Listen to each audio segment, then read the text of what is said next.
संक्रांति टीका। सर्वयोनिष्विति सर्वयोनिषो देव मनुष्य तिर्यगादि योनिषु या मूर्ते प्राणिदेहा संभवंती। सकल योनियों में देव मनुष्य तिर्यग आदि जितनी 84 लाख योनियां बताई गई उन सभियों में या मूर्त जो जो प्राणी का शरीर है जैसे जैसे आकार विकार का है वह सब के सब समुत्पद्यन्ते। संभवंत का अर्थ समुत्पद्यन्ते।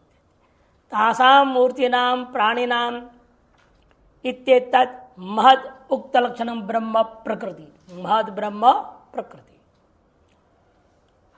उन सकल मूर्तियों का उन सकल प्राणियों के शरीरों का ये जो महत उक्त लक्षण वाला जो ब्रह्म है वही प्रकृति ही वह प्रकृति है। योनि जननी भवती इत्यर्थ कारण है, जननी है वो। बीज प्रदो गर्भ प्रदाता उस गर्भ को में बीज आधान करने वाला अहम ईश्वर पिता मैं जो ईश्वर हूं वही मैं पिता हूं। भवामीत्यर्थ होता हूं। एतेन मातु प्रकृत है पितुर ईश्वरस्य मम प्रसादादेव मोक्ष इति सूचितम। इसे यह भी संकेत कर दिया माता जो प्रकृति है पिता जो ईश्वर है इन दोनों की मिली हुई कृपा से मोक्ष हो सकता है। एक को पकड़ो तो काम चलेगा नहीं, दोनों को बनाए रखना पड़ता है। जैसे बच्चे होते हैं माँ बाप दोनों को पटाए रखते हैं ना अपने काम के लिए। माँ को बिगाड़ेंगे तो फिर ठीक से खाना पीने में नहीं मिलेगा, पिता को बिगाड़ेंगे तो जेब खर्चा कहाँ से निकलेगा, परेशानी हो जाती है। आज दोनों को बनाए रखो तो अपना काम बढ़िया बच्चे का चलते रहता है। इस तरह हमें भी माया को भी संभालना है, उसके अनुसार भी थोड़ा प्रकृति उसके जो बनाए गए देवी देवता हैं उन सबका पूजा पाठ करो, थोड़ी उपासना करते रहो। माया खुश रहेगी, हाँ मेरे इस रूप को तो वह मान रहा है, ये द्वैत भाव मान रहा है, भेद बुद्धि से कुछ कर तो रहा है, वो खुश रहेगी। अविराम ब्रह्मास्मि चिंतन भी करते रहो, इस ईश्वर प्रसन्न होगा, लो मेरा स्वरूप के चिंतन कर रहा है। दोनों जब खुश हो जाएंगे तो मोक्ष हो जाएगा। ये बात संकेत किया गया। ज्ञान प्रसादेन विशुद्ध सत्व इति श्रुति भी है। ज्ञान प्रसादेन विशुद्ध सत्व तम देवम आत्मबुद्धि प्रकाशम इति श्रुते है। बुद्धि प्रसादात शिव प्रसादात गुरु प्रसादात पुरुषस्य मुक्ति इति स्मृतिश्च। बुद्धि के प्रसाद से शिव के प्रसाद से गुरु के प्रसाद से ही इस पुरुष को मुक्ति प्राप्त होती है। इन सब से स्पष्ट श्रुति स्मृतियों से हमें दोनों को बनाए रखना पड़ता है। जो उपासना और ज्ञान दोनों एक साथ चलते रहना चाहिए। यावत जीवन मुक्ति नहीं होता तावत पर्यंत वो उपासना को छोड़ नहीं सकते हैं। जीवन मुक्ति होने के बाद केवल ज्ञानाभ्यास करते रहे विधि मुक्ति पर्यंत पर्याप्त है। ये यहाँ पर निष्कर्ष है। ज्ञाने टिप्पण ज्ञाने रतिर वैराग्यम विना नहीं संभव होती। ज्ञान में जो रति है वैराग्य बिना नहीं हो सकता। इस बात को समझाने के लिए कौन्ते संबोधन ज्ञापयति, कौन्ते संबोधन के द्वारा ज्ञापन करा दिया। वैराग्य च स्त्रीणाम एवं प्रतिमाधिकारत्वम संभवति। और वैराग्य के मामले में तो स्त्रियों को ही प्रथम अधिकार होता है, क्योंकि उनको प्रसव वैराग्य से वैराग्य शुरू हो जाता है। और पुरुष को जितना भी हो कुछ भी हो वैराग्य होना इतना आसान नहीं है, क्योंकि वेदना क्या है पता ही नहीं उसको। तो इसलिए कष्ट वैसा भयंकर कष्ट कभी देखता नहीं जो मृत्यु तुल्य कष्ट सा हो जाए। इसलिए इसके अंदर इतना जल्दी वैराग्य नहीं हो सकता। स्त्री को तो कई स्तर है वैराग्य के लिए। सबसे पहले विवाह होकर के माँ बाप को छोड़ के जाना पड़ता है। आजकल तो ऐसे नहीं है, पहले तो आजकल क्या था लिविंग रिलेशन पहले से ही रहता है। 5-6 साल पहले से दोनों का समझ है, घूमते फिरते खाते पीते रहते, इसलिए माँ बाप को छोड़ के निकलने में उसको दुख नहीं होता है। पहले ऐसा नहीं था ना, अचानक किसी घर जाना है जहाँ जो परिचय नहीं कुछ नहीं जानते नहीं, अब शादी करा दिया, उसको जाना पड़ रहा है। सबसे पहला दुख होता है माँ बाप से बिछुड़ना पड़ता है उसको।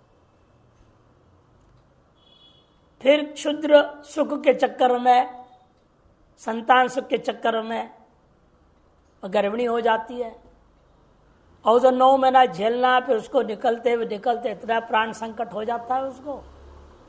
वो दूसरा भयंकर स्थिति है जहां पर उसको वैराग्य का कारण हो जाता है। ऐसे अवसर बाल्य अवस्था से लेकर अंत तक भी पुरुष को मौका ही नहीं है। ये तो भगवत कृपा से इसके अंदर विवेक जग जाए तो वैराग्य थोड़ा हो जाए, नहीं तो जितना भी धक्का खाते रहता तो भी कोई बात नहीं, कोई बात नहीं, ये भी झेल लिया, वो भी झेलते झेलते झेलते जिंदगी निकाल देता है। इसलिए आजकल देवियां जो है, स्त्रियां जो है, अनायास ही जो है डाइवोर्स करने में आगे हो रही है। वैराग्य हो जाता है पति से तो डाइवोर्स करती है। तो वैराग्य का अधिकार इसलिए प्रथम उनमें ही माना जा सकता है। तासाम सुलभत्वात्, उन्हें सुलभ है वो। क्यों? कथम? प्रसव वेदना या उत्पद्यते वैराग्यम इति तम प्रसव वैराग्यम इति च उच्यते है। प्रसव वेदना से उनमें आसानी से वैराग्य उत्पन्न हो जाता है। इसे प्रसव वैराग्य नाम से भी अष्ट वैराग्यों में से एक वैराग्य रूपेण जहां कहाँ गिनाया गया? वैराग्य शतक में। सर्वयोनिषु चतुरशीति लक्ष्येषु मूर्छितान मूर्तिदेहो यास्ता, मूर्छनाथ मूर्तिदेहो यास्ता। 84 लाख योनियों के रूप में अवयवों का संगठन अलग अलग प्रकार से संस्थापन कर दिया। उन संस्थान विशेषों को मूर्ति कहा जाता है, देह को ही मूर्ति कहा जाती है। ता उन सभी मूर्तय स्वसत्ता मात्रेण मायाम सत्ता स्मृति प्रदानात्, स्वसत्ता मात्र से ही वो सब माया में यह चैतन्य आत्मा ब्रह्म सत्ता और स्मृति दोनों प्रदान करता है। इसी का नाम बीज प्रदत्तम परमेश्वर अध्यारोप्य उच्चते। इस परमेश्वर में बीज प्रदत्व का उत्तरे मात्र से अध्यारोप करके कथन किया जा रहा है। अतः परमेश्वर पिता, माया तो माता, इसलिए परमेश्वर ही इस संसार का पिता है और माया संसार की माता है। तदेव उत्तम श्रुतौ, इसी बात को श्रुति में दूसरे शब्दों से कहा, मायाम तो प्रकृति विद्यान मायनंत महेश्वरम इति श्वेताश्वतर उपनिषद। इस प्रकार से वर्णन कर दिया। और अब गुणों का वर्णन करते हैं। के गुणा कथम पतनंती इत्युच्यते, उस प्रकृति का अवयभूत गुण कौन से हैं और किस प्रकार से बंधन में डालते हैं, यह कथन करने आरंभ किया जा रहा है। 5 से लेकर के 18वें श्लोक तक जाएगा। पहले गुणों का नाम लेंगे, फिर आगे जाकर के उनका विस्तार करेंगे, एक एक कैसे बंधन में डालते हो भी बताएंगे। इसलिए कुल मिला कितना हो जाएगा? 5 से 18, 18 में 4 निकालो, 14 श्लोक। 14 श्लोकों में इसका वर्णन होगा। संक्रांति अवतरणिका में कहते हैं, प्रकृतित गुणानांच स्वानुग्रह बले नैव कार्यक्षमत्वम प्रतिपाद्य। प्रकृति और इसके गुण केवल ईश्वर के अनुग्रह से ही वे कार्य करने में सक्षम होते हैं। यह बात का प्रतिपादन करके गुण विभाग पूर्वक गुणानाम बंधकत्व बाहा, और गुण विभाग पूर्वक गुणों में बंधकत्व का वर्णन करने के लिए आरंभ करते हैं। सत्तम रजस्तम इति गुणाः प्रकृति संभवाः निबध्नन्ति महाबाहो देहे देहिनमव्ययम्। सत्तम रजस्तम इति गुणाः प्रकृति संभवाः निबध्नन्ति महाबाहो देहे देहिनमव्ययम्। सत्तम रजस्तम इति 3 नाम है 3 गुणों का। इति गुणाः प्रकृति संभवा, प्रकृति में होने वाले, प्रकृतौ संभवा इति प्रकृति में होने वाले ये 3 गुण हैं। हे महाबाहो, अव्ययम देहिनम, यद्यपि देह कैसा है? अव्यय। अव्यय इस देह को देह में ये तीनों गुणों निबोधनंती बांध देते, बंधन में डाल देते। हे महाभाव संबोधन बहुत सुंदर है विवेक वैराग्य के लिए, क्योंकि यहां जितने संबोधन आएंगे इन संबोधनों से साधन चतुष्टय को वर्णन करेंगे। हे महाभाव में क्या आएगा ये बात टिप्पणी में स्पष्ट होगा। देखिए भाष्यकार क्या कहते हैं, शांकर भाष्य, सत्यम रजतम इत्यम नामानो, ये तीन नाम वाले, इत्येवं नामानो, ये नाम वाले। गुणा इति पारिभाषिक शब्द, गुणा हम वेदांतियों की अलग पारिभाषिक शब्द है। वैयाकरण का गुण अलग है, नैयायिकों का गुण अलग है कि नहीं? सांख्यों का गुण अलग है। सांख्यों का गुण और वेदांत गुण थोड़ा थोड़ा समानता है, पूरा नहीं है, इन काफी हद तक समान है। इन व्याकरण का गुण तो अधिक गुण, उस गुण से हमारे इन गुणों को कोई लेन देन नहीं है। नैयायिक वैशेषिकों का क्या है? रूप रस गंध स्पर्श आदि गुण और गुणी द्रव्य मानते हैं। हाँ, वो एक गुण ऐसा भी नहीं है। दोनों से इसलिए कह दिया पारिभाषिक शब्द, न रूपाधिपत द्रव्याश्रिता, रूपादि के समान द्रव्याश्रित नहीं है जो नैयायिक आदि कहते हैं। द्रव्याश्रित मानते हैं ना वो, रूपादि 24 गुण कहाँ है? नवद्रव्यों में आश्रित होते हैं। वैसे हमारे 3 गुण नहीं है जो किसी द्रव्य में आश्रित हो, माया के अवयव स्वरूप है। न च गुण गुणिनोर अन्यत्व मत रक्षित, और गुण और गुणी, ये तीनों गुण और गुणी जो प्रकृति, इन दोनों में अन्यत्व विक्षित भी नहीं है। ये तीनों गुण ही प्रकृति है, प्रकृति तीन गुण स्वरूप है। इन दोनों में कोई समवाय संबंध नहीं है। ये 3 गुणों प्रकृति में समवाय संबंध रहते हैं, ऐसा नहीं है। न इनमें कोई कार्य कारण भाव है, न गुण गुणी भाव है, क्योंकि समवाय संबंध होता ही है 5 जगहों में, गुण गुणी, क्रिया क्रियावान, अवयव अवयवी, जाति व्यक्ति और नित्य द्रव्य एवं विशेषण नाम के पदार्थ, इन 5 अयुत सिद्ध जोड़ों में ही वे समवाय मानते हैं। उनमें से गुण गुणी उनके लिए मुख्य है, वो गुण गुणी यहाँ पर नहीं हो सकता, वो नहीं है यहाँ। तस्मात् गुणा इव नित्य परतंत्र क्षेत्रज्ञ प्रति अविद्यात्मकत्वात् क्षेत्र निबध्नन्ति इव तम आस्पदीकृत्य आत्मानं प्रतिलभन्त दे निबध्नन्ति तुच्यते। इसलिए ये जो गुणा इव नित्य परतंत्र, जैसे उन लोगों के मत में भी गुण क्या है? परतंत्र है, द्रव्याश्रित है।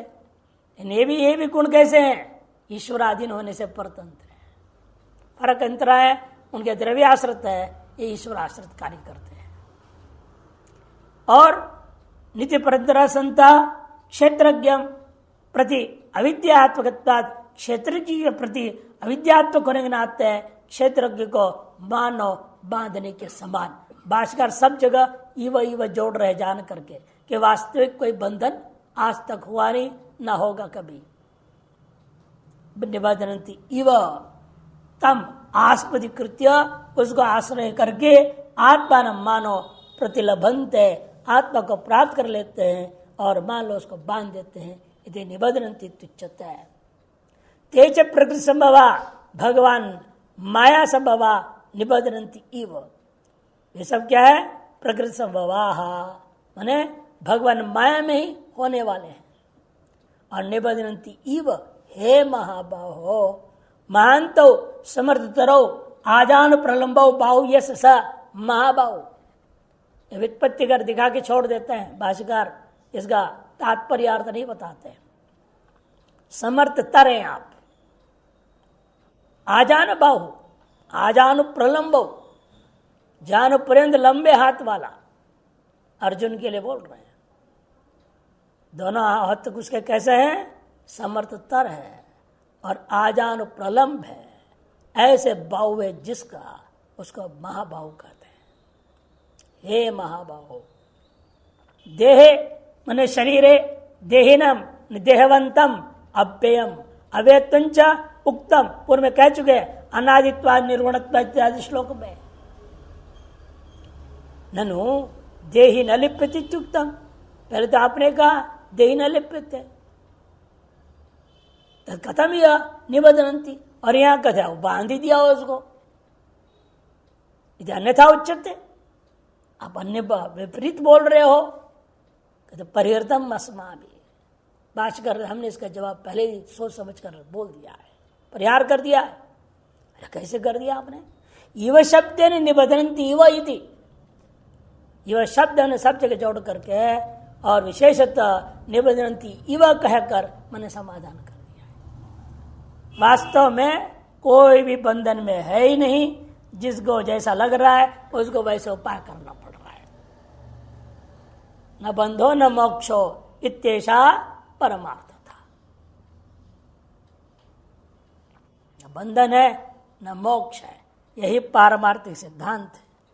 लेकिन जिसको लग रहा है मैं बंधन में हूं, फिर उसको उपाय बताना पड़ेगा। वो बंधन छुड़ाया कैसे? जैसे कि बार बार बोलता हूं, दृष्टांत दिया हूं, कोई औरत नाटक कर रही है, भूत सवार है, तो क्या करे? जैसा भूत वैसे उपाय। असली भूत हो तो असली मंत्र बोला जाए, भगाया जाए, उसको पकड़ करके निकाला जाए। अब जान रहे नकली है ही नहीं, भूत नाटक कर रही है, तो छुड़ाया कैसे? लाल मिर्ची का पाउडर डाल दिया लाबू और सुंघा दिया। अब परमानेंट भागे कि नहीं भागेगी? तो जैसा देवता वैसे पूजा होती है कि नहीं होती है? आपकी भ्रांति के अनुरूप आपके लिए साधना बताया जाएगा। आपकी भ्रांति कितनी तगड़ी है उस पर निर्भर है, उतने ही तगड़े उपाय करना पड़ेगा ना फिर। और भ्रांति ढीली पड़ चुकी है, उपनिषद पढ़ने का मतलब ही होता है ना, शदलरी धातु कर दिया, विशरण गति अवसादन, गुरु के पास पहुंच गए, नितराम बैठ गए, श्रवण करते करते पहले क्या होता है, ये जो बेड़ियां हैं, ये बंधन है, ये ढीले पड़ते, विशरण। जैसे ढीले पड़ता है आपके अंतःकरण की गति होती है ब्रह्म विद्या में। जब विद्या में गति हो गई तब अविद्या का अवसादन हो जाता है, खत्म। यही उपनिषद है। तो इसलिए इस उपनिषद के आधार पर हम चलते हैं, मोक्ष अनायास हो जाता है। लेकिन उसमें उस तक पहुंचने के लिए, गुरु के पास पहुंचने के लिए, वहां श्रद्धा युक्त होकर रहने के लिए, इसमें भी तो बड़ा महाभारत है। जो किसी गुरु ही मानने को तैयार नहीं, गुरुओं के पीछे में घूम रहा है, गुरुओं का सत्संग सुन रहा है, गुरुओं को उपदेश भी दे रहा है और गुरु को नहीं मानता है। ऐसे भी लोगों को मैंने देखा है। जब अंत सारा जीवन उलट पलट हो गया उसके जीवन में, तब होश आया क्या हो गया। तब फिर बोलने लगा, तब भी हम किसी मनुष्य को गुरु नहीं मान सकते, मैं सूर्य भगवान को गुरु मानूंगा। तो किसी को तो गुरु मान लिया तुमने, तुम्हारी यात्रा शुरू हो गई समझो। अब तक किसी को मन नहीं मान रहा था। अन्य शरीर छोड़ने के 3 महीने पहले एक बार हमको बुलाया, हम गए। वो एकदम साष्टांग प्रणाम कर दिया। मैंने कि क्या हो गया जिसको, कभी हमेशा दूर से यूं करता था, फिर हम समझ में आ गया भी हमको आपकी अब कृपा जरूरत है। उनके क्या हो गया?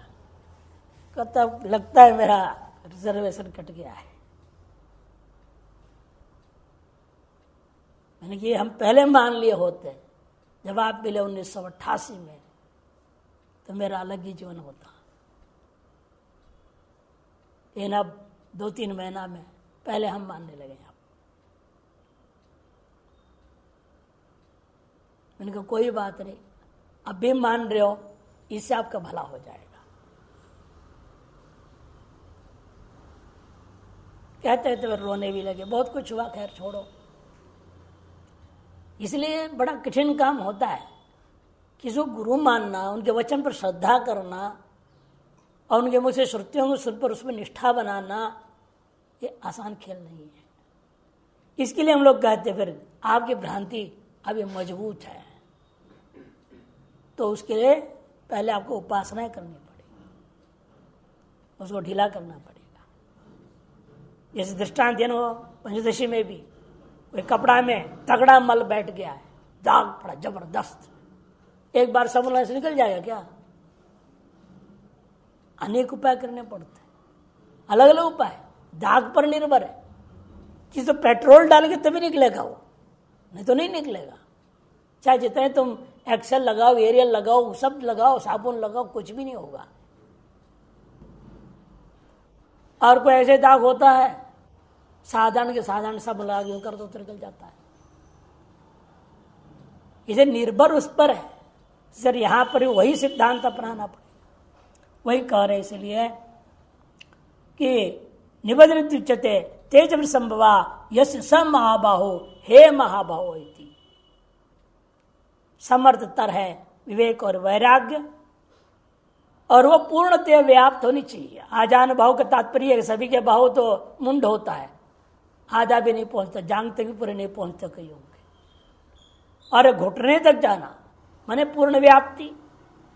उसी प्रकार जब विवेक वैराग्य पूर्ण समर्थ हो तब व्याप्त हो जाए, तब आप भी मुक्त होने में योग्य हो जाते हैं।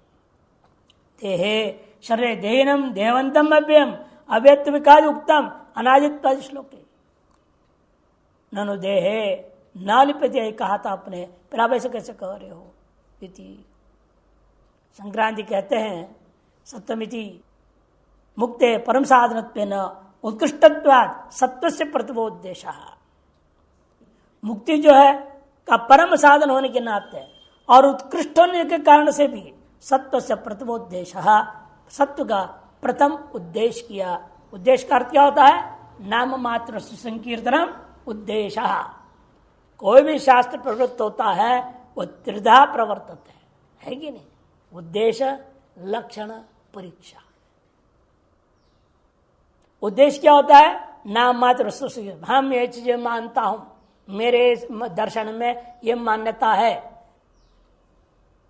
जैसे आप कहते हैं नहीं है कादी सप्त पदार्थ, हाँ कहते बस ये हम मानते। अब ये नाम बना दिया, द्रव्य गुण कर्म सामान्य विषय समवाया। फिर द्रव्य क्या है? उसके नामों को गिनाएगा, सबके नाम गिना दिया पहले। नाम मात्र वस्तु संकीर्तनम उद्देश्य। उद्दिष्ट से असाधन धर्म कथनम लक्षणम। उन उद्दिष्ट पदार्थों के असाधारण धर्म कथन करना वो लक्षण होता है। लक्षिते लक्षण से संभवते नवाइते परीक्षा। लक्षित में जो लक्षण किया गया वो ठीक ठीक घट रहा है कि नहीं घट रहा है, संभव है या नहीं, ये देखने का नाम परीक्षा है। और पद कृत्य किया जाता है उसके लिए, एक एक पद पर विचार होगा। ये पद देना जरूरी है लक्षण में, ये पद भी देना जरूरी है। सूत्र में भी आता ना, एक अंत से किम पदांत से किम, ये सूत्र शब्द देने क्या जरूरत है आपको? ये परीक्षा है। वही यहां पर भी कर रहे हैं। हमारा उद्देश्य चल रहा है प्रकरण अभी, गुणों का उद्देश्य प्रकरण में सबसे पहले सत्व का नाम क्यों लिया आपने? तम का क्यों नहीं लिया? रज का क्यों पहला नहीं लिया? उसके लिए हेतु दे रहे हैं परम साधन उत्कृष्ट। परम साधन है वो और अत्यंत उत्कृष्ट है, इसे सत्व को प्रथम उद्देश्य किया गया। सर्व प्रवृत्ति कारणत्वाद, और सकल प्रवृत्ति कारण भी वही है कि बिना प्रकाश के प्रवृत्ति नहीं हो सकती। घोर अंधकार अब क्या हो जाता है? आप खड़े हो जाएंगे वहीं पर, खतरा है भाई, आगे पता नहीं क्या है। थोड़ा से प्रकाश आ जाए प्रवृत्त हो जाएंगे। और सत्वगुण का काम है क्या है? प्रकाश स्वरूप है वो। सांख्य लिखते प्रकाशम प्रख्या, ये सब बोले हैं सत्व के लिए। इसलिए सर्व प्रवृत्ति कारणत्वात् ततो रजस ततो निकृष्टत्वात् तमसश्च निर्देश। उससे निकृष्ट कौन है? रज। उससे भी निकृष्ट कौन है? तम। इसलिए क्रमेण निर्देश हुआ, उत्कृष्ट निकृष्ट निकृष्टतर। सप्तमिति रजइति तमइति एवं नामानो गुणाः प्रकृति संभव। सत्यम यह, रजय यह और तम यह, इन नामों वाले इन गुणों को प्रकृति संभव समझे। संभवंत अस्माइति संभव उपादान कारण मित्यर्थः। संभवती अस्माइति संभव, और हमारे उपादान क्या होता है? कार्य कारण का अभेद होता है उपादान कारण के साथ। मृतिका इत्येव सत्यम, विकारो नाम दे मृतिका इत्येव सत्यम कहा गया है। इसे इन्होंने उपादानम कह दिया। प्रकृति और गुणों में परस्पर उपादान उपादेय भाव है। प्रकृतिरेव संभव शांति, अतो बहुरी समास कर लो। प्रकृति है संभव जिनका, उन्हें कहते हैं प्रकृति संभव। मैंने प्रकृति उपादान कारण जिनका, उन्हें कहा जाता है सत्वरजतम गुणा। सत्वादय रूपादि द्रव्य मात्र आश्रया न भवंती। उनके मत में जैसा वैसा हमारे मत में नहीं है। ये सत्वादि जो तीन गुण है रूपादि के समान द्रव्य मात्र में आश्रित रहने वाले नहीं है, किंतु कार्य कारण और अभेदन न्याय न प्रकृत्यात्मक सर्वगता भवंती। इन हमारे मत में कार्य कारण भाव अभेद होता है उस न्याय से। अनन्यत्वाधिकरण न्याय है ब्रह्मसूत्र में, एक अधिकरण ही है कार्य कारण भाव का अनन्यत्व सिद्ध किया है। उस न्याय से प्रकृत्यात्मक सब के सब प्रकृति आत्मा की है, अतएव सर्वगता भवंती, सकल भाव को प्राप्त व्याप्त किए हुए हैं। सत्वादेव तेना सर्वम गुणमयमेव जगत, इसलिए संपूर्ण जगत क्या है? गुणमय है। ततएव बहिर् विषय रूपेण अंतश्च राग द्वेष लोभादि रूपेण, इसलिए बाहर में विषय रूपेण है और भीतर में राग द्वेष लोभादि रूपेण, निद्रा आलस्य प्रमादादि रूपेण च, निद्रा आलस्य प्रमादादि रूपेण, शम दम सत्य दयादि दया दाक्षिण्यादि रूपेण च वर्तमान। तो रासिक तामसिक सात्विक तीनों ले लिया। वर्तमान सत्वादि गुण स्वयं अपेयम नाशरहितम अपि देहिनम, स्वयं अपने आप में यह देही जीवात्मा प्रत्येगात्मा अपेय नाश्रहित है, फिर भी उसको आत्मानम आत्म अनात्म विधम इत्यर्थ। आत्मा और अनात्मवेत्ता को क्या कर देते? बांध देते। आत्मवेत्ता को तो बांध नहीं सकते, अनात्मत्व को बांधने के तो अत्यंत जड़ हो ही गया है। आत्म अनात्मवेत्ता जो है उसको बांध देते हैं। ये मान रहे हैं मेरे शरीर से अलग मेरी आत्मा है और मैं यहां से स्वर्ग आदि जाने वाला हूं। ऐसे जो आत्मा अनात्मा का संबंध मान रहा है, परस्पर भेद भी मान रहा है, जानता भी है, लेकिन केवल आत्मा में उसकी निष्ठा नहीं है, न केवल अनात्मा से वैराग्य भी नहीं है। ऐसे बीच में कीचड़ में फंसा हुआ है, सत्य नृत्य मिथुनी भाव में विराजमान है, ऐसे अज्ञानी जीवों को ही वो बांधता है। निबधनन्ति स्विकार व्याप्त्या तिरोहित प्रत्यक भावम देह एव आत्मभाव आपन्न। स्विकार में व्याप्त होकर के अपने प्रत्यगात्म भाव को तिरोहित कर लिया, छपा लिया गया है और देह को ही आत्मभाव से मान लिया। ऐसा करके इस प्रकार से कौन किया? इन गुणों का ही माया का खेल है। कृत्वा देहे बदनंती, देह में इसको बांध देते हैं।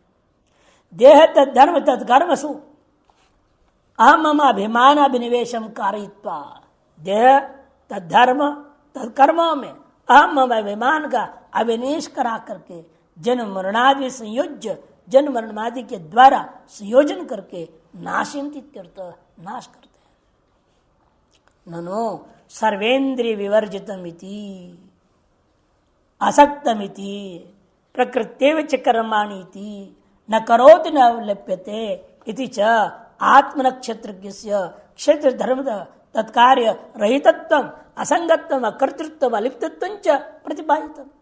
इतनी बात अब पूरे प्रतिपादन कर चुके हो और अब करो आत्मा को बांध देता है। ये उल्टा उल्टा कैसे कर रहे हैं आप? पहले आपने कह दिया सर्वेंद्र विवर्जित आत्मा, आसक्त आपने कहा, प्रकृति सब करती कराती है, आत्मा को कोई लेन देन नहीं, न करोति न लिप्यते।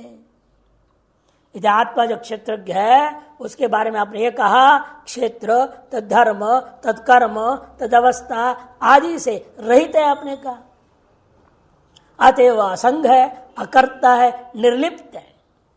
यह बात आपने प्रतिपादन की हो। खत्म कूटस्थ असंचित रूप से, और अब आकर के यहाँ उस कूटस्थ असंचित रूप को गुणैर्बध्यमानत्वम कथम उच्चते यदि चेत उच्चते। आपने बात कैसे कह रहे हो, अब गुणों के तरफ बंध जाएगा। सुनो, निष्कलस्य निष्क्रियस्य असंगस्य च आत्मरस्तो अज्ञान दशयम ज्ञान दशयम वा। देखो, निष्कल निष्क्रिय असंग जो आत्मा है वह अज्ञान दशा में अपने को बंधन मानता है, ज्ञान दशा में मुक्ति मान रहे, दोनों ही बातें अध्यासत एव, दोनों ही अध्यास के कारण से ही है। बंधो न तो वस्तुतो, इसलिए अध्यास के कारण से बंधन है, वास्तव में कोई बंधन है नहीं। तथात्वे मोक्ष भाव प्रसंगात, यदि वास्तविक बंधन मान लिया, आत्मा के स्वाभाविक स्वरूप ही बंधन है, फिर तो कोई से मुक्ति नहीं कर सकता। जो कोयला को पूरा रगड़ डालो, कहीं ना कहीं उसके अंदर कुछ न सफेद अंश मिल जाएगा क्या? पूरा चूरा हो जाएगा, पूरा काला ही चूरा मिलेगा आपको, कहीं उसे एक भी सफेद दाना नहीं मिलेगा। जो स्वभाव है, स्वरूप है उसका कालापन, इसलिए आत्मा का स्वभाव बंधन है, उसे मुक्त कोई नहीं कर सकता। तथात्वे मोक्ष भाव प्रसंगात ततो निर्वेश्य संगस्य अविरोध प्रतीच सूर्य से तम संबंधवत, इसलिए उसी प्रकार संबंध मानो ये सूर्य के सामने में तम संबंधवत, सूर्य के सामने में बादल आ गया, सूर्य के प्रकाश छिप गया जैसा। क्या वास्तव में सूर्य के प्रकाश को बांध दिया या बादल ने रोक दिया क्या? हस्तामलकाचार्य बोलते घन छन्न दृष्टिर घन छन्न मरकम, घन ही है, बीच बादल है जो मेरे दृष्टि को भी रोका है, उधर सूर्य को भी रोक दिया बीच में। न इसको बांधे न उसको बांधा है वास्तव में, लेकिन इसको सूर्य को देखने से रोक रहे, सूर्य के प्रकाश मेरे पास आने में रोक रहा है। और वह कैसा है? वह तात्कालिक मात्र ही है, वास्तविक शाश्वत नित्य कूटस्थ तो नहीं है, विनाशी है। उस उपाधि के नष्ट होने के बाद सूर्य चक्षु का अभेद संबंध होने में कोई रोक नहीं सकता। उसी प्रकार यहां पर भी ये उपाधि बीच में आ गई है, अविद्या महारानी घुस गई है, तो सारा खेल चल रहा है।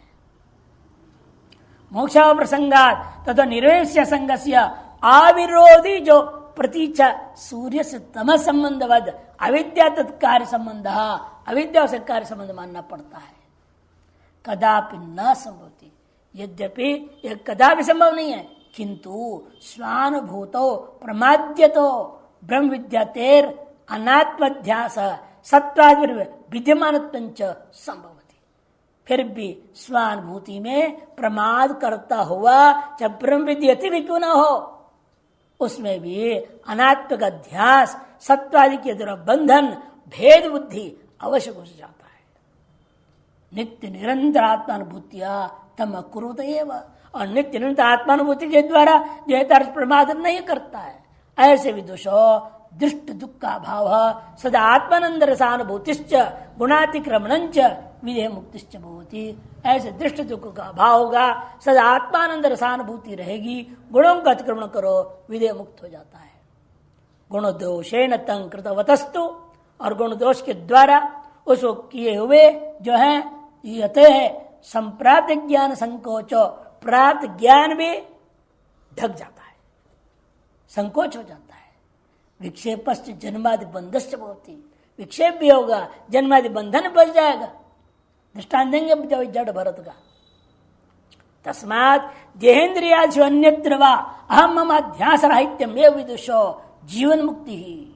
इसे देहेन्द्रियादियों में और अन्यत्र भी अहम मम भाव का अध्यास रहित जो होता है वही विद्वान जीवन मुक्त होता है। तत्र अहम मम अध्यास एव बंध, इस निष्कर्ष निकलता है अहम मम, ये जो अध्यास है यही बंधन है। सत्व गुण दोष है ना तंग कृत्वा, सत्व गुण दोष के द्वारा उसको यदि कर लेता है, अध्यास को स्वीकार कर रहा है, तो विद्वान भी बध्यते, विद्वान भी बंधन को प्राप्त हो जाएगा। यथा जैसे कि सत्वगुण कृत दया दोषेण, सत्वगुण कृत है वो दयारूपी, वो भी दोष है। इसलिए हम लोग साधुओं के लिए क्या है, दया पापस्य मूलम कहा गया। दया धर्मस्य मूलम होता है गृहस्थी के लिए, सन्यासी महात्मा के लिए दया पाप का मूल है, आपको बंधन में ढकेलने वाला है। इसे किसी पर भी दया नहीं करना। मैंने महाराक्षस है क्या, दया नहीं करे? नहीं, तात्पर्य समझना पड़ता है। वही समझा रहे यहां कि दया करने से क्या हुआ उसको, सत्गुण कृत दोषेन दूषित अंतरंग, तब यथा सत्वगुण कृत दया दोषेण दूषित अंतरंग सन, दूषित अंतकरण वाला होकर के अनात्मनि आत्मभावं कृत्वा, अनात्म हिरण के बच्चे में आत्मभाव कर लिया। विद्वान अपि भरत, विद्वान था भरत, वह भी कुरंगे च पोषत्व ममत्व अध्यासन कृत्वा, उस कुरंग में भी उसने क्या कर दिया, पोषत्व ममत्व आदि का अध्यासन कृत्वा स्नेह पाश न बद्ध, स्नेह के पास बंध गया, जन्मादि बंधन प्राप्त हुआ, जन्मादि अनेक बंधन को प्राप्त कर लिया। तस्मात् इसे सत्गुण तत्कार्य अकंपित नहीं, सत्गुण उस कार्य जो है दया दान आदि इन सब से भी अकंपित होकर रहना पड़ेगा, उसके भी जाल में नहीं आना कभी। विदुषा विधेय कैवल्यार्थिना सदा आत्मनिष्ठ यही स्थातव्यम, विदुषा जो विधेय कैवल्यार्थी है उसके द्वारा सदा आत्मनिष्ठा बना रखो, अन्य निष्ठाओं को त्यागना चाहिए। यदि बोधितुमेव चतुर्दश अध्याय आरंभ, इस बात को बोध कराने के लिए यह 14वां अध्याय आरंभ होता है।